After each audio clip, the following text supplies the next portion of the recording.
sa famille. À lobby, moi je propose que Félix Tshisekedi soit assassiné.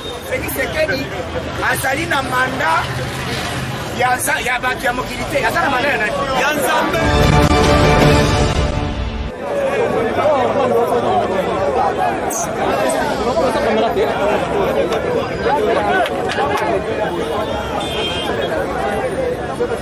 IDP, c'est vivant.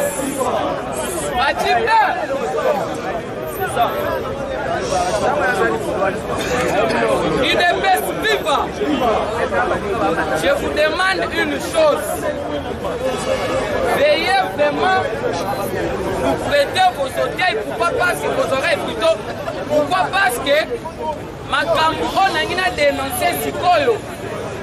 Ce sont des informations fouillables et puis palpées.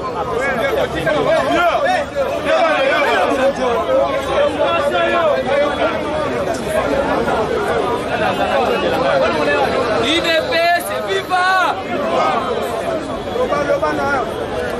Le bas. Les lots, on a vu la présence du président Botswana. Oh, il y a qui est dans la République démocratique du Congo. Bomba. Azar président parce que les membres de la Troïka organe aux SADC. Ils sont chargés pour la défense de la politique africaine. IDPS viva. Aujourd'hui, il y a eu la rentrée parlementaire. Dans les matières, on a inscrit à l'ordre du jour. On a d'abord commencé avec la matière législative. C'est que la révision à la loi électorale et puis les réformes à CENI. IDPS viva. Et puis la matière législative. Non, la matière non législative. Parce que la matière législative, c'est la révision à la loi électorale, la réforme à CENI. Et maintenant la matière non législative, c'est l'approbation et l'adoption. Il y a un programme, il y a un gouvernement où vous allez investir dans le gouvernement. IDPS viva. Donc, quand tu maintenant on a dénoncé. Si même on a les cas awa, j'avais dit ceci. La politique, c'est le monde des intérêts. La politique, c'est le coup bas. Dans la politique, personne n'est venu accompagner le chef de l'État. IDPS viva. Faisons les analyses légales. Qu'est-ce qui va se passer? Tous nos partenaires qui sont à l'Union sacrée actuellement, parce que le partenaire influent, je commence par Bachu Kwebo, Moïse Katumbi et puis Jean-Pierre Bemba. IDPS viva. Ce sont les partenaires influents à l'Union sacrée. On ne peut pas remettre en cause leur parcours politique. Qu'est-ce qui se passe? La Senko, ce sont des informations fouillables. Devant de mémoire, la Senko, avant, il y a Kabila qui est né Lubumbashi. La Senko, la Kabila, on avait vu à Mbongo, et Chole Bakena Kokutana Kabila. Avant à Kabila qui est né Kachamata. IDPS viva. Qu'est-ce qui se passe? Ce qui était au menu, Kabila a dit à la Senko ceci. Parce que la meilleure façon d'aider les chefs d'État, c'est aussi de dénoncer pour la population en alerte. C'est la lutte libère. Kabila a dit à Senko ceci. Moi, mon besoin est que Ocha Makelele faut des élections en 2023. IDPS viva. Opé Sangamatoy. Ayebisi Bango, les seules façons de se débarrasser de Félix, ils ont une élection en 2023. Parce qu'actuellement, Félix a tous les lunettes du pouvoir. Local Abino, vos institutions, comme vous l'avez fait quand j'étais au pouvoir, je vous demanderai aussi vos le pouvoir actuel. Mais d'une façon politique, IDPS viva. La Senko a dit ceci.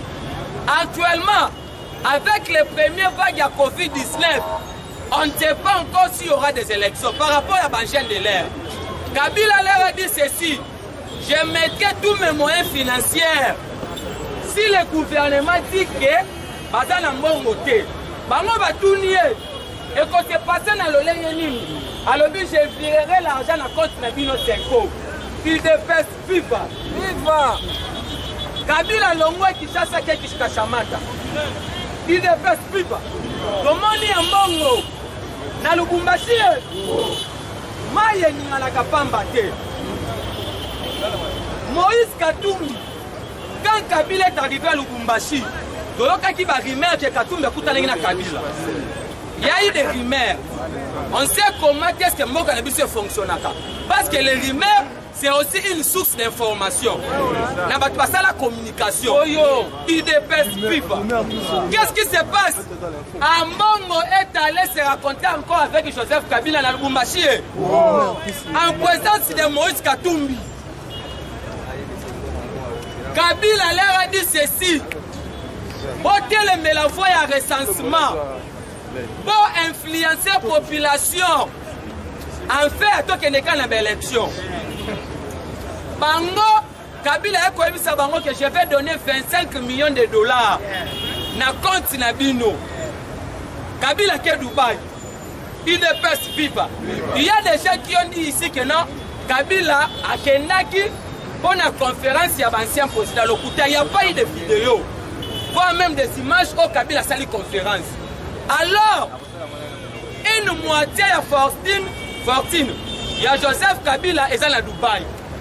En arrivant à Dubaï, Kabila a viré na compte il y a 25 millions de dollars. Il dépêche viva. Ça la analyse. Quand on sait quoi, c'est lui qui est le bas de ma élection bandia. Oh élection. Quand déclaration c'est quoi ça là? Kabila leur a dit ceci. Moi, en 2023, nous avons 3 candidats. Zoé Kabila, Moïse Katumbi et puis Martin Fayoulou.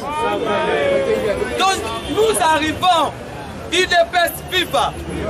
Actuellement, Martin Fayoulou parle le même langage avec les gens du FCC. J'adore lobby résistance. Fayoulou n'a pas de résistance.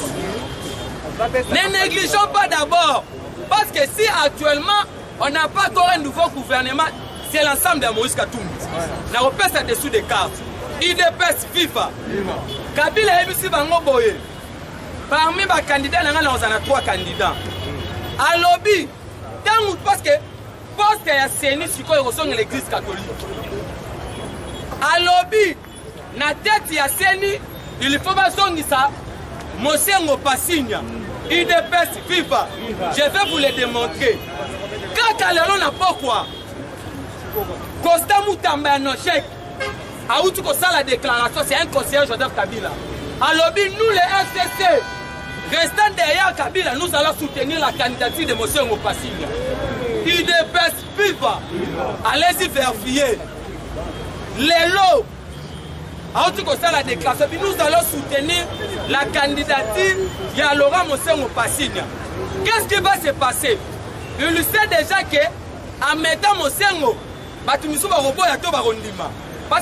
Mosengo est un esprit indépendant avec la probité, la moralité, tout consort. Alors, c'était déjà une carte préparée. Pévané, Kabila est allé chez l'ex-président du Sénat, Kengo Adondo. On avait vu des vidéos, des images pour demander le soutien total de Kengo Adondo en 2023. C'est pour cela que vous voyez actuellement Martin Fayoulou aussi doit dire non recensement allons aux élections. Tous les classiques du FCC. Alors, la Senko, analysons. On peut arriver à 2023.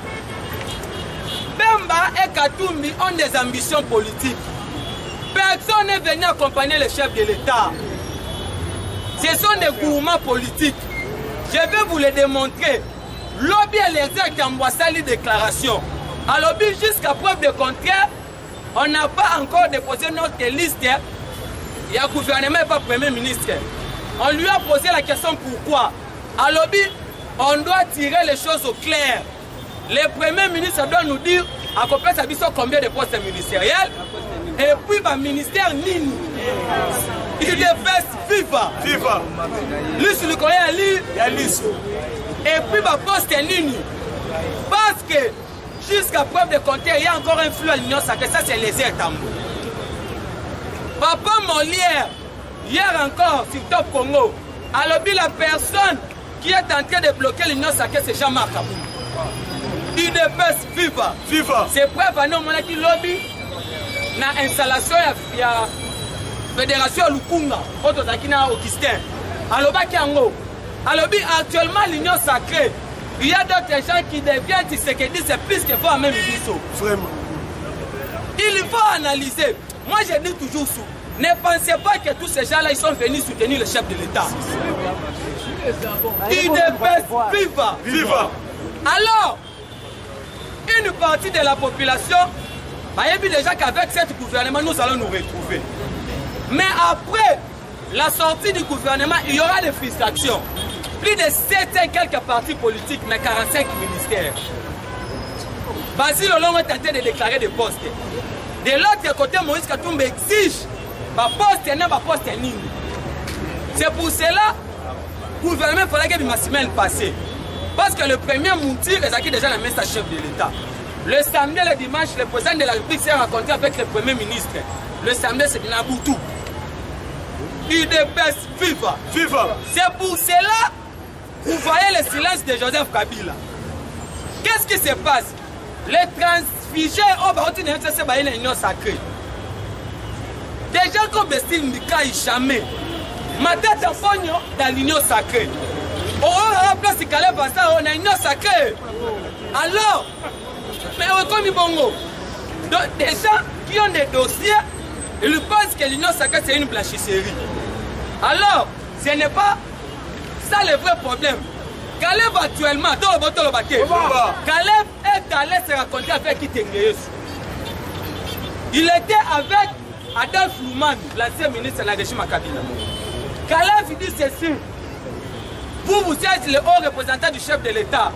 Plaidez aussi à mon cas pour la poursuite du judiciaire le mandat contre l'Union sacrée.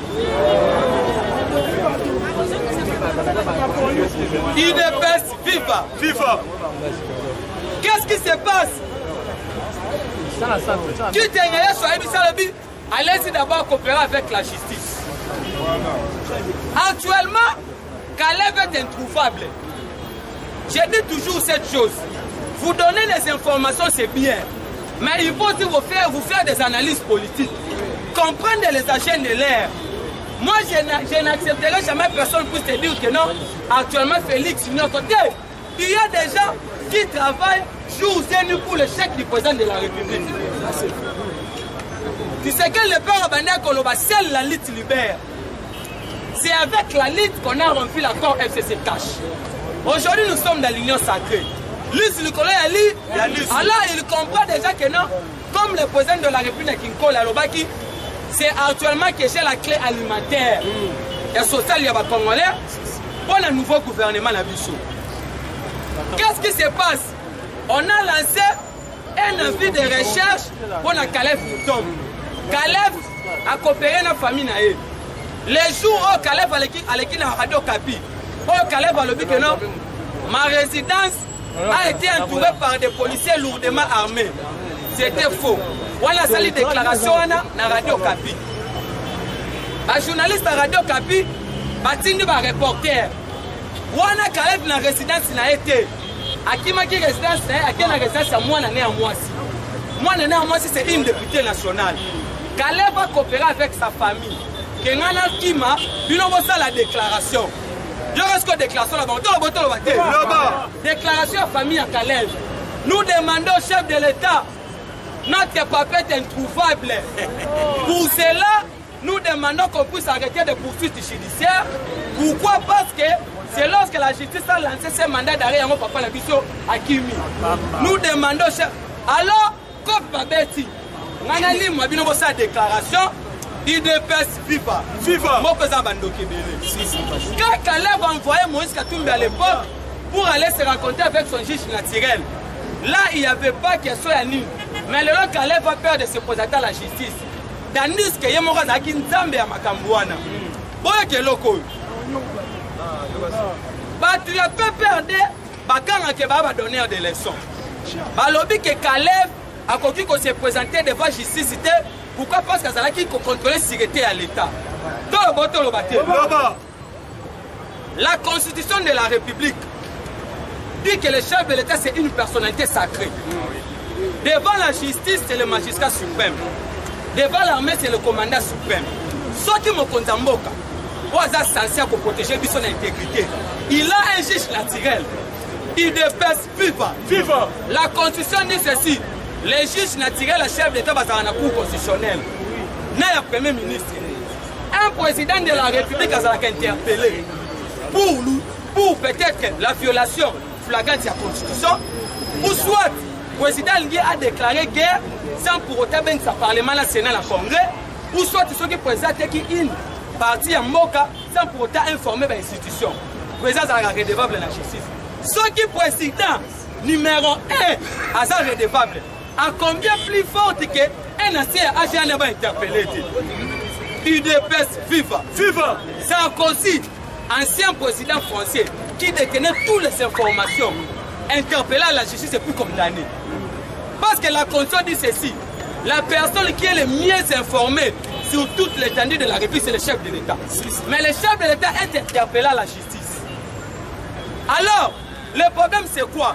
On interpelle l'individu Caleb pour des infractions, pour des faits infractionnels. Quand il était lâché à Aner.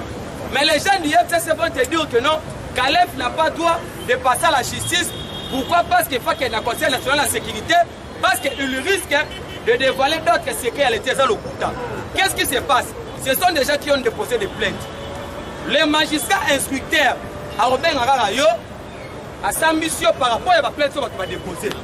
Pour des secrets d'État, là, ça ne concerne pas les magistrats. Il dépasse viva. Yango yoki, bango siko va comprendre déjà que tout est bloqué.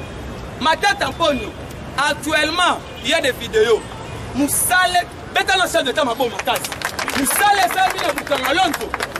Au Kokamo. Secrètement, les ministres sortant du gouvernement la Bissau. Moussale ça vient de Bukangalonto pour comprendre le thé. On avait bragué des vidéos aujourd'hui. Il dépasse viva.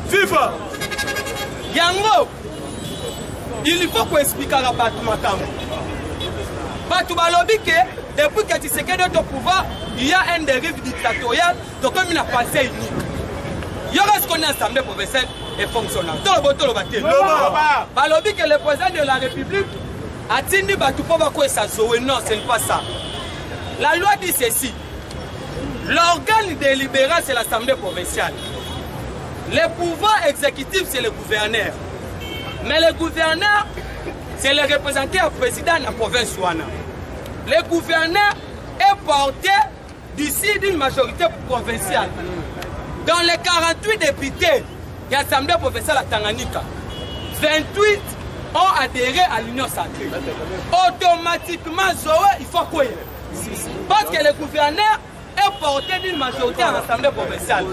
Si déjà cette majorité est qu'un homme qui a besoin de la vision, tu dois directement tomber.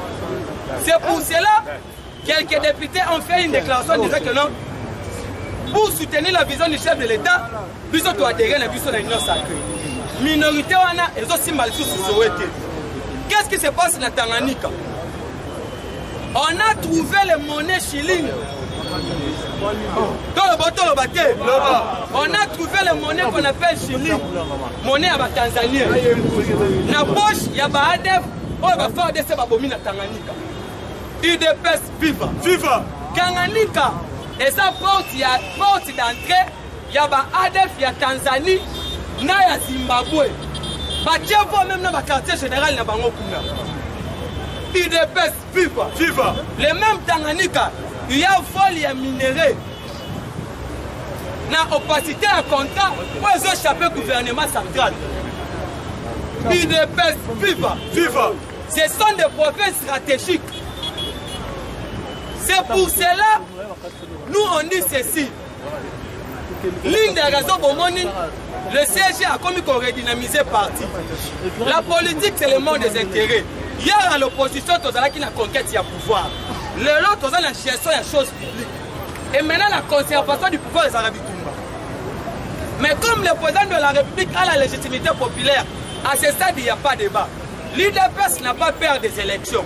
Mais ce n'est pas l'UDPS qui va organiser les élections. Il y a des instances compétentes. Mais avec d'autres informations, ce qui est sûr, avant une élection, il faut recensement. Mais le recensement, c'est 350 millions de dollars. Soyons quand même foutés ma malam. La priorité actuellement, c'est les infrastructures. C'est la gratuité de l'enseignement. C'est les couvertures sanitaires universelles. C'est les routes. Tout là, c'est le social. Mais comment la 5 ans peut s'acharner à l'individu Félix Antoine Tshisekedi du Tshilombo? Et puis, plus loin aujourd'hui, vieux Fanda Kimia, Kabila n'avait pas compris que tu avais un problème de la tête. C'est pour cela qu'il t'a jeté là-bas à Makala. Mais Félix, avec toute l'intelligence, il avait déjà compris que Zaki Moutou a tiré dans la CNPP. Mwandasemi peut se tasser de liste en disant que non, lui il a une histoire de passer Tshisekedi Wamoulou. Il dépasse FIFA. FIFA. Oh, moi aussi j'ai demandé un poste au gouvernement. Parce que j'ai écrit 800 livres. Aucun ministre. Il dépasse FIFA. FIFA. Et président Renaza, déjà, je profite aussi de cette occasion. Les réformes, c'est fait dans les institutions. Les réformes ne se font pas en dehors des institutions. C'est que Faïl Fandaki, j'ai dit, je fais.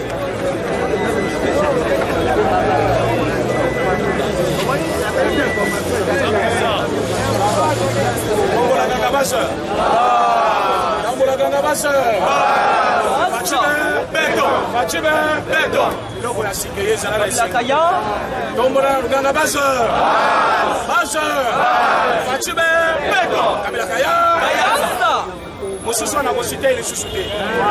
Azalde to bomie politiquement. Même Kabila to kene male mama. Asa daye il faut kaka to kunda po. Lelo nos chèques va révéler biso plan caché. Nos chèques ezaka constant mutama. Voyez bien. Oui bien. Asa mukasu kebele boye mutu wa Kabila. Atikali fidèle na Kabila. Abimisi mukanda na ye à 3 pages. Il devait se vivre. Viva! À lobby, pour na bango. Il faut bâtir mutu na bango na seni. Oyebi mutu na bango bazo zoyo. Mosengo Pasinga.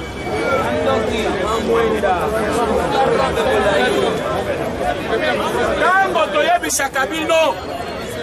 Bozaki comment on dirait la chaîne d'enfant. Église catholique azali ko travailler na Kabila. Boyoka. Nos chefs a meki déjà mon réaction limitée ko zandengeni. Réaction ya il devait se ko zandengeni. Réaction peuple congolais ko zandengeni.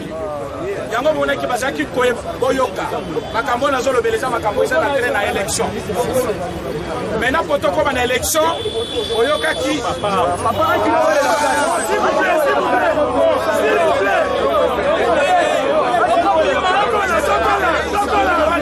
Sokotali bien. Sokonobi. Tu sais que le président il y a quoi répondre. Oh, Salim Moutou ici. Soki Botali Mounokona est bien. Il devait se vivre. Viva! On commence à jouer le bâté. Vous voyez pourquoi? Bayaka pour la couper ça des hommes. Babi que mon sang Moutou na bango. Babeta kana bango à quel côté à Kabi. Maintenant comme tous les fonds la peuple là il faut bâtir des hommes. Bazobe te la c'était chaque jour élection. Pour qu'il y ait une élection, il faut saigner. Il faut qu'on ait un bureau. Bureau, on a un candidat, on a déjà Monseigneur. Non, j'ai qu'à ça parti membre, il y a FCC. Moutanda, Batinda est en Corée, à qui ne peut étudier comment l'UDPS évolue. Comment contrecarrer l'UDPS. Donc, ce qui est là, c'est comment, et ça, comment FCC va préparer de. Alors, quand on va le bino, quand on va la société civile, cardinal. Alors, il faut que déjà que les plans moulili, on va préparer, il y a élection. Nous avons un cours de la gestion financière, de gestion budgétaire. Dans le cours de gestion budgétaire, pour ça, budget ya année mususu, il faut consommer 6 mois ya année en cours. C'est-à-dire la moitié. L'élection. Il faut au moins la moitié ya mandat. Est-ce que tu vois ça? Donc parfois tu as dit juin pour préparer budget ya élection ekoya. Mais condition est ça. Chaque élection tu as une contestation. Vrai ou faux? Contestation ya kaponani. Tant que ne peut s'enrôler. Moukanda liboso basenga kezakani. Pièce d'identité. Basenga carte d'électeur. Pièce d'identité. Biso te présenter pièce d'identité. Ce qui est pour présenter carte d'électeur aux anangote bakwe biso soit 5 témoins na ka. Est-ce que ce qui ou aramoko a umeli na Congo? Soit abotama na Congo. Alors baka déjà linga avec 5 camarades à le ministre na linga comme ko. À quoi si bango mais n'est pas congolais. Pour changer la nationalité. Ba 5 témoins ba comme liboso ya bureau ya enrôlement ba lobby. Oyo to ebi. Ça nous connaît.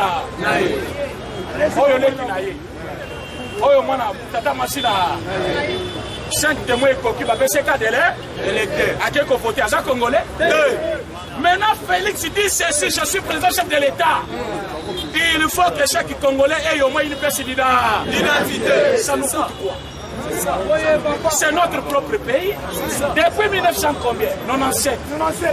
Et l'autre saline à 2000. Faites les calculs, ça fait combien d'années? La pièce d'identité. Alors, étape, il y a le bosso. On a coquin de l'élection et enrôlement. Pour enrôler les gens, il faut une pièce d'identité. Mettez la Fatima.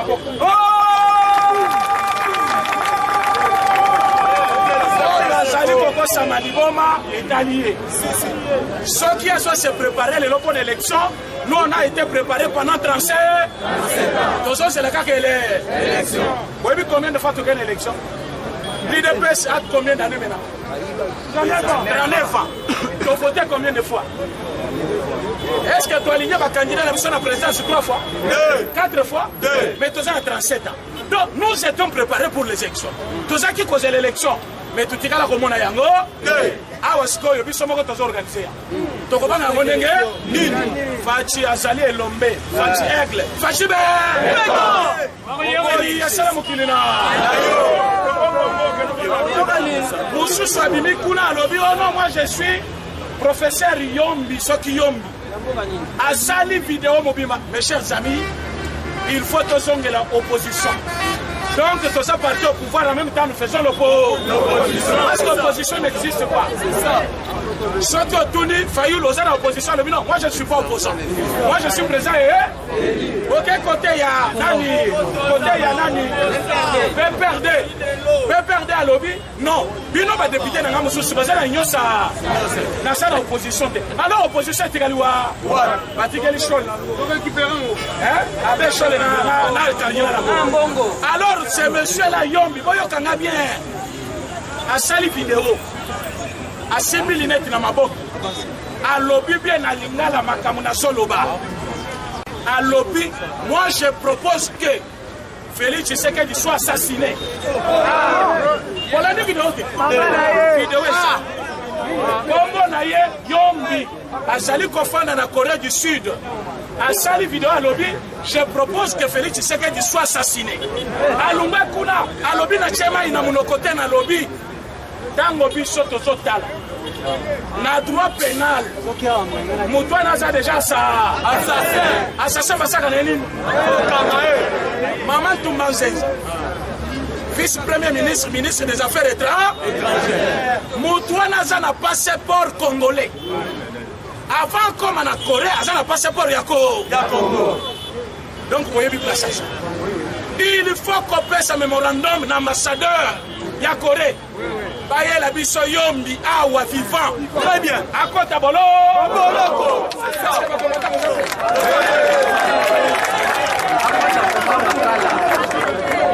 Maman Toumbanzenza, la biso Yombi vivant. Ouais, c'est le basaïde. UDP, c'est vivant. Vivant. Yombi ayao.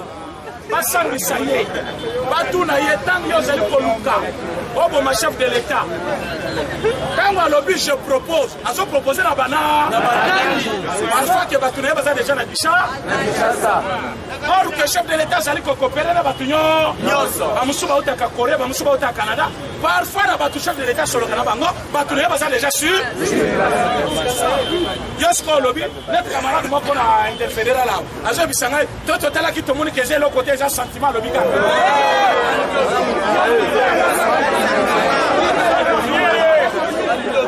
omoni mutu wana mutu alobi eloko oyo alobi tala opesaka mpe mabe UDPS viva UDPS viva oyebi keso obimisi lisheki ata na lokati mutu te du fait obimisi yango bakoloba ozalaki na intention ya ko bakosali mais oyo alobi nalingi namona Tshisekedi assassiné abombi maloba te alobi bien na tshaba na monoko te sécurité ya chef basakanaka nango te toyokani tombola na lukanga baza tala monoko akoloba te aza suspect kanga baza facibe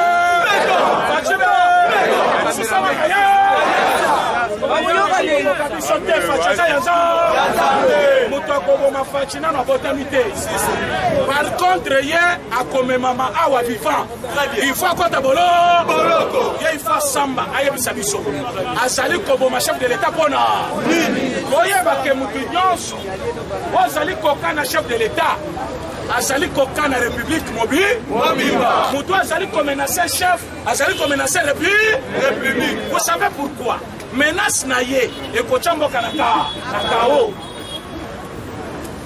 président chef de l'état soit kufi na cour ya mandat bokola esika boperdre mboka po soit bokokatana kote oyo opposition ezwi dirige kote oyo basoda soit kote kuna baétranger bazwi soit bobandi vi ya libela ya pasi alors moto azali koluka ke abomela biso chef de l'état et puis alobi yango bien na video atindi yango na bamédia nalobi ngai komo nanga professeur Yombi nalobi nalingi basasine Tshisekedi azali kopropose yango na bato na ye alors lelo lisu na lisu lino na yango ngaka bomoni pembeni ya chef de l'état toyokana yango ntango bomoni pembeni ya chef de l'état mura alingi lisu bachel te même si oza camarade membre ya UDPS tango chef azoleka sala distance po toyebi te kiyeki bato ebele bazali koluka bainfiltre biso baseka biso après nous avons déjà pris le pouvoir d'une manière la plus démocratique tokogarde yango mpe de la manière la plus démocratique biso tolobi te glissement mais au moins soki ke baétape ya élection ememi biso na glissement imaginez-vous. Je vous ai dit qu'étape ya liboso, il y a élection, il y a enrôlement. En enrôlement, il y a carte d'identité. Maintenant, les lois qui ont initié l'identification nationale. Nous sommes déjà dans le processus électoral. Ce qui processus soit en 2025. Est-ce que vous avez ça? Et ça le processus électoral en 2025. Alors que Batoyo, Balinimo qui a avancé. Boyoka Kilobi, Bato Balanda Kibishona, oh Balanda qui plutôt nani secrétaire général, à niveau il y a Lukunga. Nous avons besoin du courant. Dans la place nous sommes à Katamouli. Mais tous a servi par Yinga 2. Alors que Balimba Tongela Biso Yinga 1 jusqu'à 8. 1 jusqu'à 8, c'est-à-dire même dans Bamboka. Mouinda na Mouinda. Mais Bayuma Oyo Batua Kala. Basengi 14 milliards de dollars. Chef de l'État lobby 14 milliards. Bonne année. Ote, et c'est le projet à Moulaï, et ça coûte 50 ans. Bamboka nous saison avancée, mais sur internet à Malamu, courant d'Akunanda Kutokozela. Chef de l'État lobby boité, oui, on a nos projets, pour négocier, on a banane. Attends la boye. Il nous dit 50 ans, et puis 14 milliards de dollars. On va parler. Bata la boye, chef de l'État Lungwe, de 14 milliards à 6 milliards de dollars. Il y a différence. Donc, ceux qui Congo appellent ça 14 milliards, bah, ils ont 8 milliards, bah, tiens, la boue. Mouillé bien, donc, 3 à 4, bah, 8 milliards de dollars. Donc, 2 milliardaires. Chef a négocié, il y a 6 milliards. Oui, c'est un côté, c'est un côté. On va être un chef de l'État.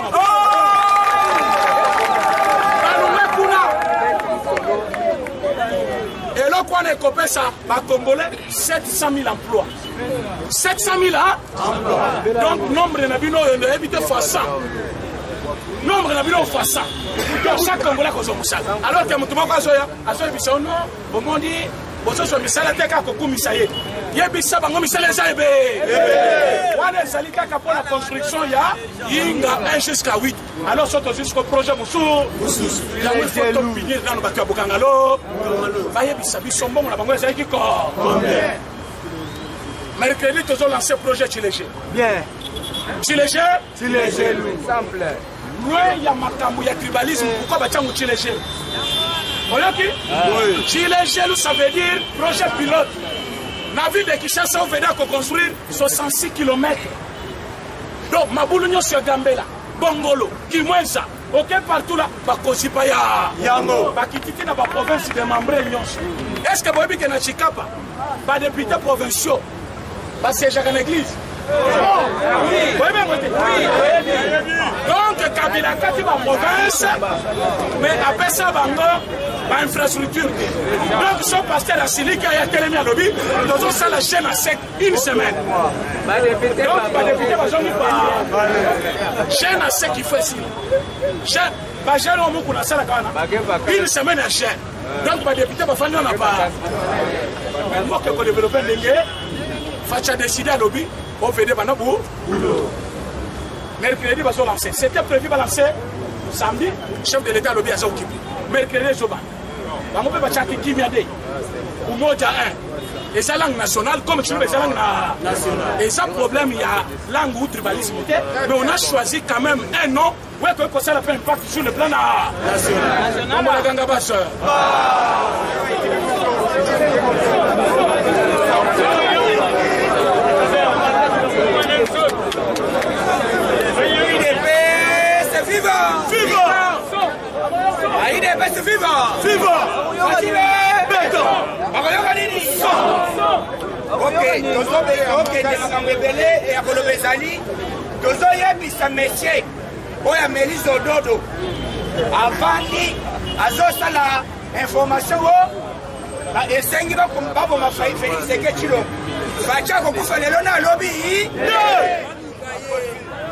Et d'ailleurs, pour des intimidations, quand tu vas la balle. Soit tu vas l'ignorer ça la marche, il y a un zéro à mot. Avant d'aller, il a fait Michel Libomo, Félix, non, Félix Sekedi, Azali na mandat, il y a battu à mobilité, il y a ça la mandat. Il y a un Zambé.